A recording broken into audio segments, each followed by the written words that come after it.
Hallelujah. Grace and peace to families and friends of the Hackensack United Methodist Church. Today, I would like to share about a message, Never Give Up, in the upper room dated on November 5th. As all of you know, our church has a Wednesday prayer meeting called Oasis Prayer Meeting. I love the name of this prayer meeting, that is the Oasis.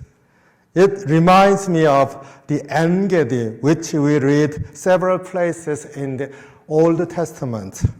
One of them is David's story, when David hid in the stronghold at En-Gedi from 1 Samuel chapter 23, verse 24, and 24, 1 and 2. En-Gedi is known as the oasis located in the west of the Dead Sea in Israel.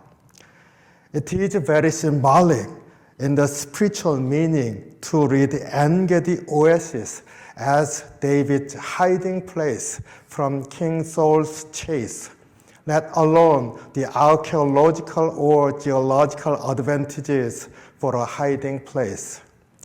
It is because David could drink water as well as spiritual nurturing from resting and retrieving energy from God.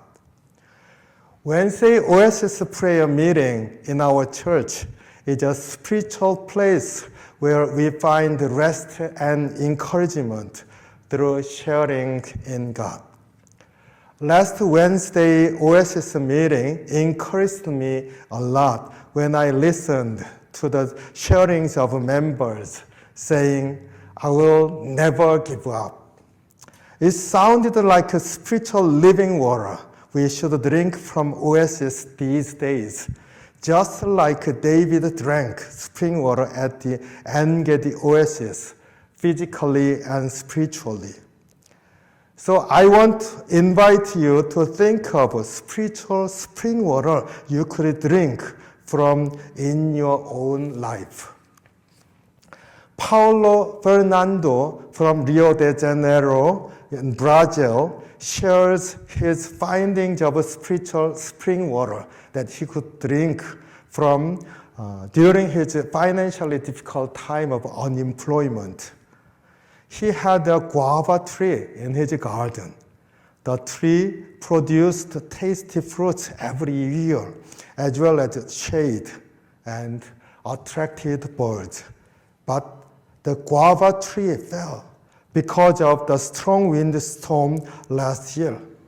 It did not fall fully to the ground because it was supported by the wall of the garage. Paulo thought that he could cut the tree down, but hesitated too, because the tree continued to bear fruit. After a year, he thought he should cut it and couldn't, because this time he saw new shoots emerging from the roots of the mother tree. It was regenerating. The tree seemed to deliver to him a message of never give up. Bearing fruit and new shoots, though weak, are the signs of regeneration of a life.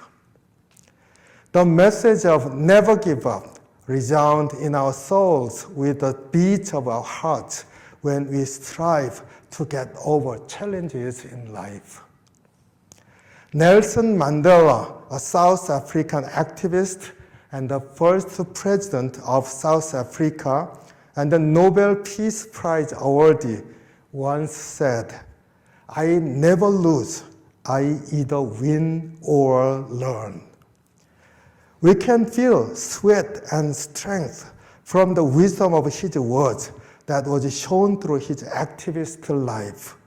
We can hear his voice saying, never give up and learn from challenges and move on, then you will win. The scriptural passage from James chapter 1 verses 2 and 3 says, consider it pure joy, my brothers and sisters, whenever you face trials of many kinds, because you know that the testing of your faith produces perseverance. Could the trials we face now be pure joy? How come? Because we'll never give up, and perseverance and strength will build our life stronger to open the door for a new future. We know that hardship and trials are not joyful, but we also know that there is a pure sense of joy that we feel proud of what we endured and of when we can say, I could do it. I pray that you'd be able to say, I'll never give up, and taste the fruit of perseverance and joy. God bless you.